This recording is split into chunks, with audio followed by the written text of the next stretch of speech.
Thank you, Omar. It's an absolute pleasure to be here. There was a time about just over 24 hours ago when I was quite seriously considering on getting on a plane and heading home, actually, when we didn't think this was going to be real. I'm next from Arup, and our panel our system is a monolithic masonry construction system. In some ways, we're going back to 19th century construction methodology, but using 21st century techniques to get over the challenges of that kind of construction. The system is built, for those of you who've seen it being built, it is not a load of foam glass blocks with terracotta stuck to the front of it. It is actually individual composite units consisting of a recycled foam glass core with robust terracotta surfaces on each side. And primarily what you're looking at here is the outside of our mock-up. This is the completely configurable outer surface. Window opening, obviously, this is what we're calling the magic block. So this is literally where the magic is in the system, where the spandrel, where the floor slab connects structurally into the facade, which is a major challenge ordinarily, particularly with things like thermal bridging and structural performance. But that's one of the things that makes our system work. We're also using terracotta and the benefit of terracotta to form the internal surface of the building as well, and expressing the beauty of the material in that respect. Can I have the first slide, please? Yeah, I think we're going to wheel this, and hopefully it's not going to fall over.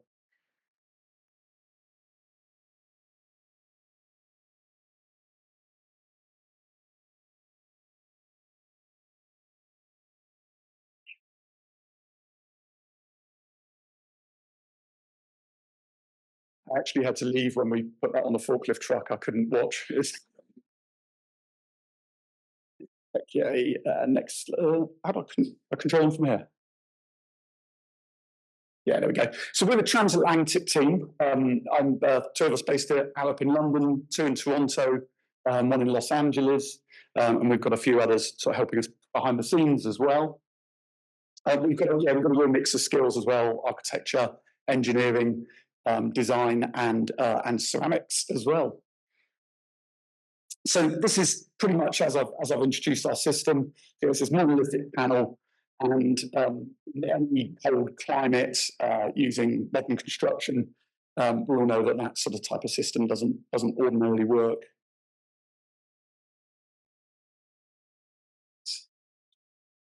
Yeah, no. Okay, here we go. We're also looking on building on the sort of imperfections of the material. We are very keen to pursue see a global pursuit of a new aesthetic in materials in construction. But modernism is dead.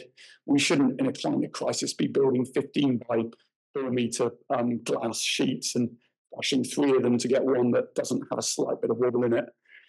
We very much want to express the materials in their sort of raw and their true form, using that to its best. Something very best seen in a sort of a London stock brick, for example. I specialise as a clay materials. I'm a clay materials person, really. I spend most of my time designing facades using brick, natural stone, terracotta. Two of my favourite projects that I've worked on, one is the one on the left, an office building in London from brick, and the one on the right is a Portland limestone and blue glazed faience terracotta. And what both of these have in common is that appearance of punched windows, of that heavy, monolithic, load-bearing masonry construction. But actually, if you look at the cavities, if you look at what's going on behind, it's anything but. It's like a Swiss watch of components on the inside. This is a typical detail of a well-performing residential building as we would design it in London. This is based on a rural building. And what you've actually got is this sort of brittle layer of heavy ceramics wrapped around this thick puffer jacket of insulation. You're having to cantilever this heavy material a really long way from the floor slab to get thermal performance. As mandatory thermal performance requirements get tighter and tighter, we need bigger and thicker and heavier stainless steel brackets, adding cost, adding carbon, adding complexity. We've got fire barriers, we've got drainage layers, cavity trays, cavity stop ends, wall ties, the list goes on. So there's a lot we have to resolve. And I've been designing brickwork facades for well over 20 years now, and every new one is more and more challenging. Every single one gets harder and harder. We've got a foot thick of insulation is now routine in a UK residential building, and yeah, like some of these big bracketry, and plus very flimsy materials like breather membranes, vapor controllers, vapor barriers on the inside. All these materials that are just not robust and just will not perform in the long term. Sort of things Mick was talking about earlier in the week. We don't have better solutions. So I'm constantly asking myself, how can we simplify this? Why don't we go back to load-bearing masonry buildings? Some really good reasons. This one's the tallest in the world, the one not building in Chicago. Has 16 stories, 1893, and it's a fantastic building. The walls are 8 foot thick, and at the base, and try getting that past any property developer in terms of your net area of the building. But we can now build facades thin and tall. We've done it with Sagrada Familia using post-tension stone. The other problem in masonry buildings is moisture. Cavity walls were invented for a damn good reason. They've become a convenient place to put insulation, but they were originally envisaged at the end of the 19th, the early 20th century to provide a drainage path to get the moisture out of the building, to get rid of all these environmental hazardous environmental issues such as damp, water penetration. But we've got over that by using an industrial insulation product made in Pittsburgh, which is foam glass.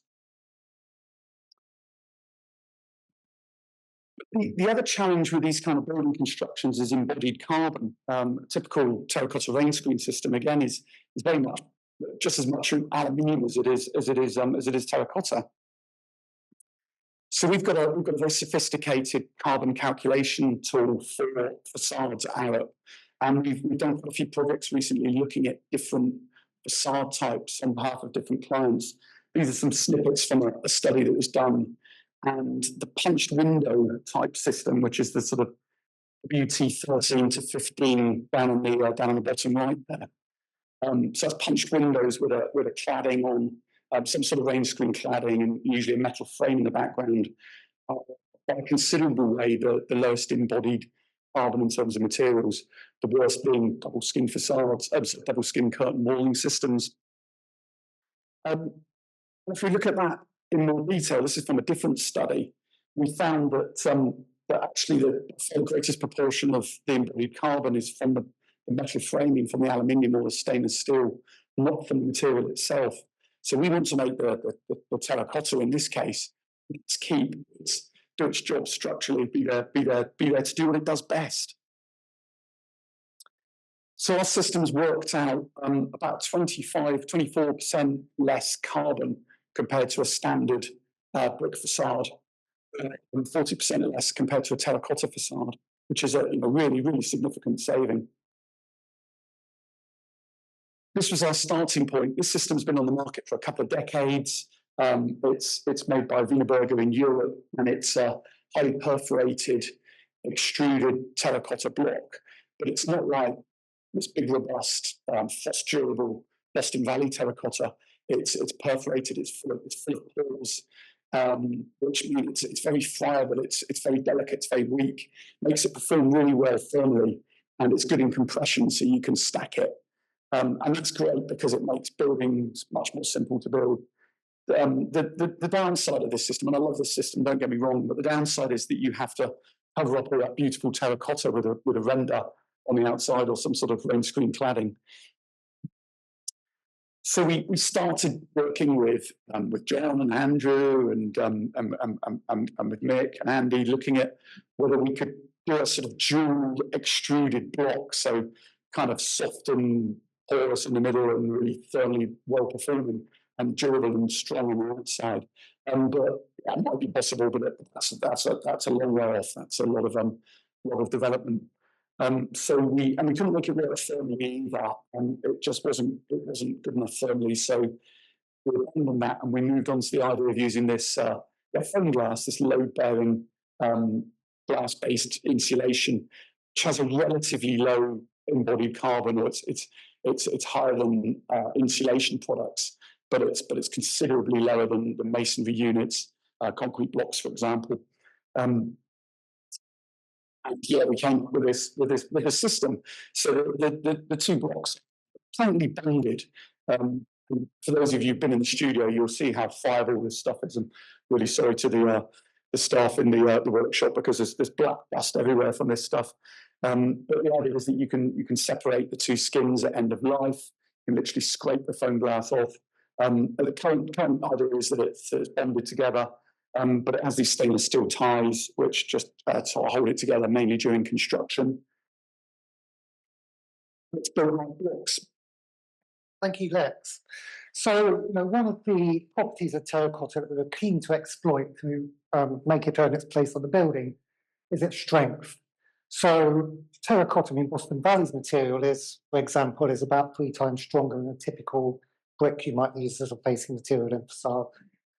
So that means that you need less of it for vertical capacity, which starts to mean that a block that is the full width of the wall starts to become feasible in terms of handling and lifting, within regulations that exist in different countries. So we did quite a bit of optimization on the section. So we want it to interlock with the foam glass such that the block performs together. We need to be able to transfer the vertical load from top to bottom of the section. We also need to make sure that through the extrusion is compatible with the extrusion process, so that any recesses on the underside as it comes out of the extruder can bridge without it slumping. So that limits the size of the indent you can make. As well, terracotta is strong, but it's also very brittle, which means that it's not very forgiving for stress concentrations that exceed, where the stress exceeds the local strength. So you've had to play with that, and that would be something that you would want to develop for any particular application. So the other thing, so that works.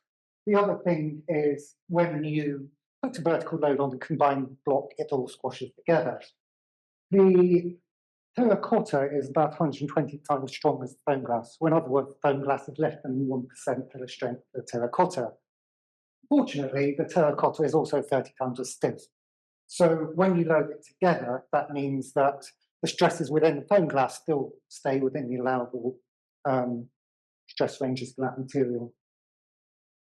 When you're talking about lateral loads, so a cavity wall, you could get some benefit from having the two skins of material, but because they're only joined by flexible wall ties, you're not getting full composite action. We want to do better than that to optimize our section. So by positioning those notches and engaging the foam glass sufficiently, you're able to set up ways in which you can get compression struts within that and effectively create a truss in the vertical plane.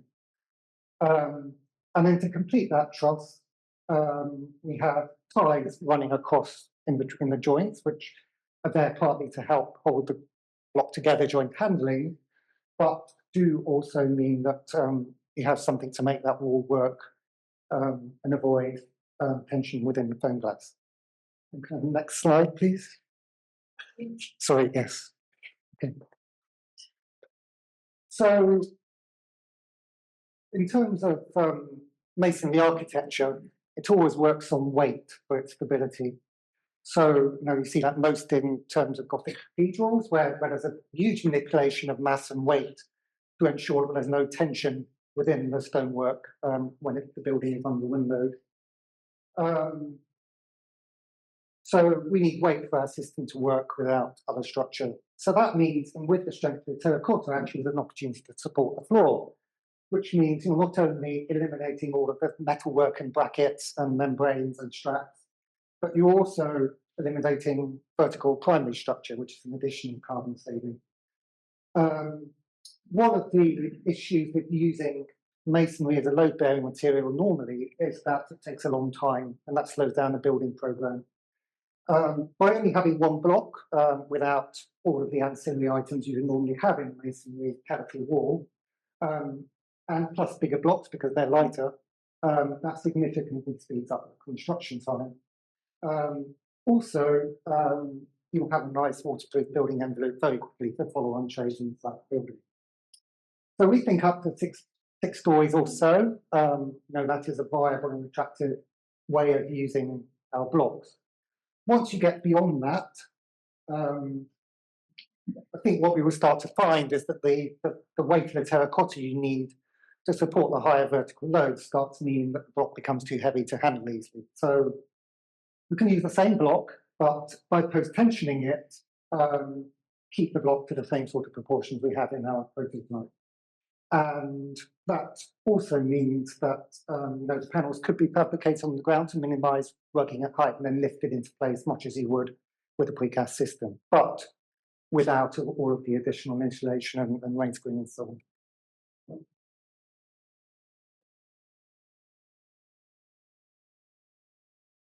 So thermal analysis is, of course, a really important thing, and very crudely, we're getting the same thermal performance for approximately the same thickness of build-up of an equivalent of a conventional construction system. So in other words, that kind of really complicated brick cavity wall I showed earlier, or a terracotta rainscreen system, you don't have to go any thicker just because this is a solid masonry wall, such as the performance of the foam glass. There we go. And one of the issues is, how do we drain it? Because although the outer surface is porous, inevitably wind-driven rain will somehow get through it one day somehow. So the joints are always going to be the weakest link in here. The horizontal joints are really well covered by the downstands in the terracotta, but the vertical joints are perhaps vulnerable. They will be adhered together with a thin joint adhesive. We've got a capillary groove in there to drain the water out. Pretty well standard practice in curtain wall systems. And then our vapor control layer, because we don't want to be sticking membranes on the back. We want the back surface, and do have a look at the back surface of it as well, the white side. The white is intended to be exposed. Our vapor control layer is actually provided by a vertical grout pocket, which will fill with mortar or plaster of Paris. Mitch? And now I want to take you all through our forming techniques, surface texturing, and glaze selection, which is intended to all work in harmony and enhance the natural attributes of terracotta. And you can see our facade system is composed of 3 typical blocks, 2 of which are formed via extrusions, and the magic block, which is the slab accent band, which is formed via hand mold pressing or ram pressing. For this purpose of the mock-up, it was formed via hand pressing, but in terms of a real-world application, it would most likely be ram pressing for production efficiency. Also, with regards to production efficiency, both of our extruded blocks are formed via a single master die. And this allowed us to vary our surface finishes while it's being glazed by first extruding with this rib texture on the top, which maintains the smooth extruded skin. But then to develop our typical flat blocks, we used a wire striking process to completely plane off those horizontal ribs. And this wire striking process created a very wonderful textural component by, as you pull that wire across, it drags the grog across the terracotta surface, which ultimately leaves these little pitting and crevices in the surface to which the glaze can pool up and fill up and lead to natural variation in the surface finishes, which is something that we truly wanted to embrace, as terracotta is such a great and wonderful material, and we wanted to embrace it to its full effect. And in terms of the glaze selection that we wanted to implement on these textural surfaces, we were heavily inspired by our own studio ceramicist background, as our team is comprised of approximately 50% of studio potters who spend their time outside of work, working at in-home or communal studios, developing functional throne-ware or hand-built sculptural pieces, glazed in varied techniques. And you can see a few examples of some of our team's projects and a few other precedents, such as the Guarantee Building down here and some other textural components. And initially, when we were looking at the glaze selection, we were very much inspired by traditional firing techniques such as timber or soda firing, which it leads to a very natural variation in the surface finishes. And as you can see, our mock-up is not like that at all, but it led us down this path of iterating through surface textures and glaze selections that will naturally lead to a varying surface, not only hues, but also its glossiness, fluidity, and crystalline structure. And to get to the crystalline structure, this was a glaze that Andy Brayman has developed. And once we saw these samples come out of the kiln, we were immediately impressed and we were blown away by the amount of variation you could achieve by differing the glaze application techniques. So we have 3 different techniques applied on the flat block, the rib block, and the magic block. The flat block being the thinnest glaze applied, the ribbed block being the second thickest glaze application, and then the magic block being the thickest. And that in combination with the horizontal ribbing and undulating surfaces allowed for that glaze to really break along those leading edges and pool in various fashions.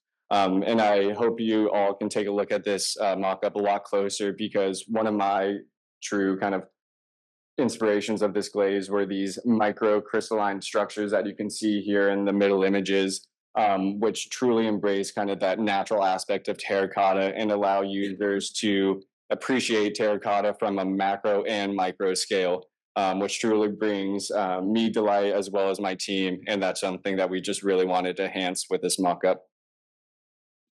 And just one other item is that we use the same glaze for the exterior and interior, and the only difference was that the exterior had a little bit of cobalt blue minerals added to the glaze chemistry formulation, which yielded that nice baby blue aesthetic. If I just jump back to that back slide. And then our interior surface finishes, we wanted to replicate a similar finish that you would achieve with, say, just traditional gypboard, but really bring in the terracotta into the internal environment, so users can get up close and personal with this material and truly appreciate the material's qualities and also the glaze enhancements to the surfaces. And here are some close-up images of samples in our mock-up, but I will say, come take a look at it in person and you'll truly appreciate it. Thank you, Mitch. Yeah, I think really that's it. With some of the summary of the system and how the system works, I think we've hopefully explained pretty clearly, but happy to take any questions. And we do just need to do some thanks. I'm not going to spend ages thanking everybody because there's so many people to thank. But I mean, really, people have been awesome, and particularly like staff of the workshop and the 3 lovely, wonderful students that helped us, and Andrew Crease, who all left here well after dark last night trying to get this thing built. So really thank you to everybody for all your help and everything.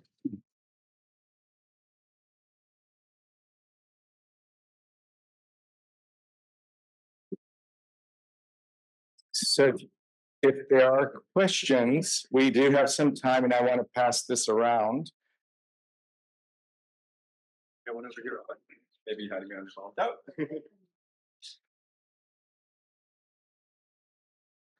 Hello, thank you for this presentation. I do have a quick question.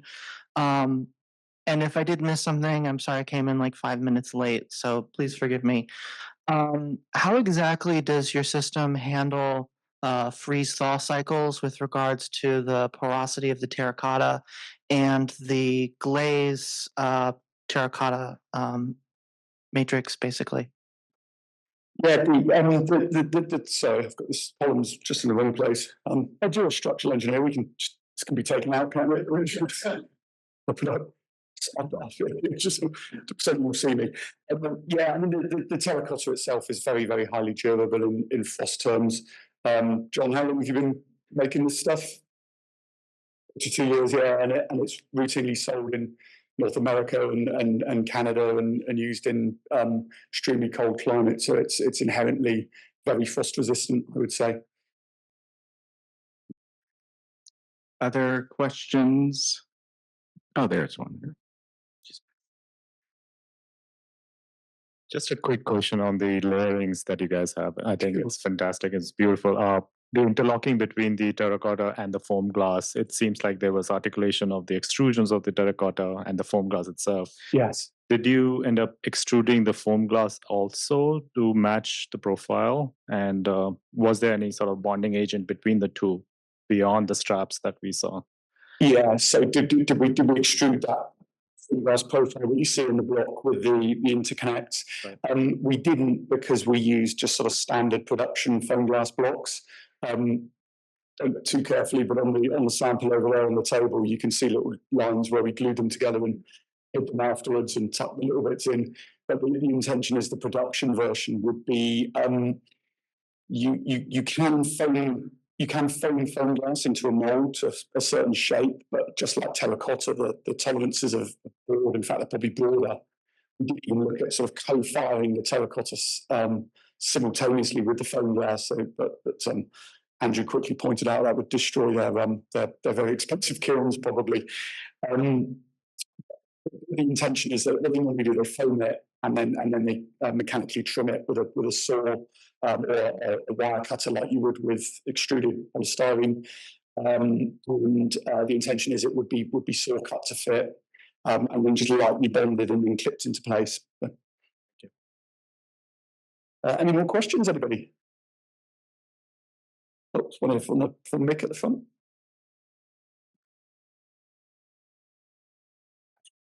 Hold on. Oh, maybe that one works. So I had the opportunity of working with all the teams, and I was really impressed from the very beginning, actually before we even started, with what I saw in the brief that you put together. I think this is really an ambitious program that they put together, probably arguably more ambitious than any of the other programs. What did you learn from this exercise, and what would you change now? What would be the next steps? What are your plans for the future of this thing? Because I'd love to see this, the building built with, whatever comes out of this. Yeah, thank you. I'm not sure yet. I'm going to have a sleep on it.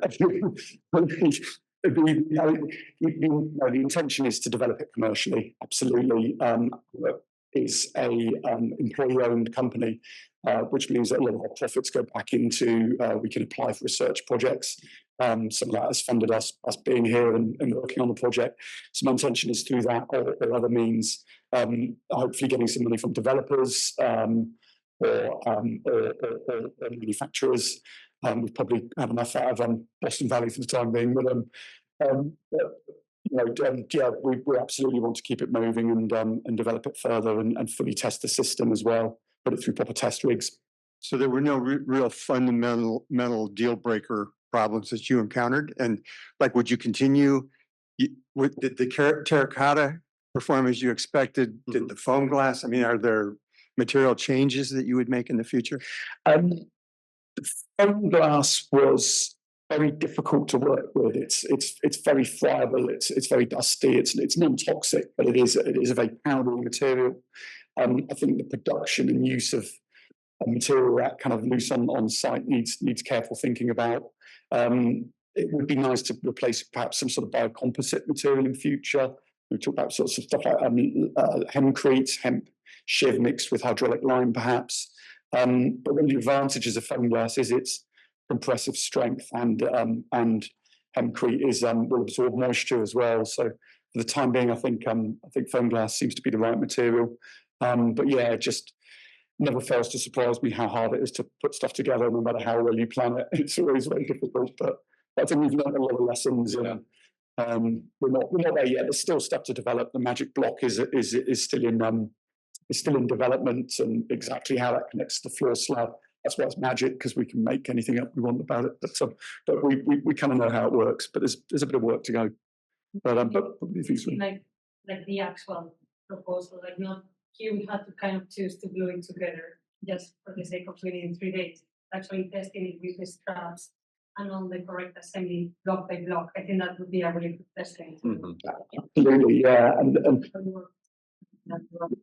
reason it was so complicated to build was because it's, it's an 8 foot tall cantilevered panel that had to be put on wheels and brought here on a forklift truck.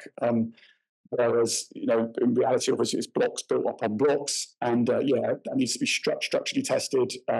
Needs to go through a normal facade test, water penetration, thermal fire. I think that's the next stage, and then get some developers working on it. Can we have you speak in the microphone?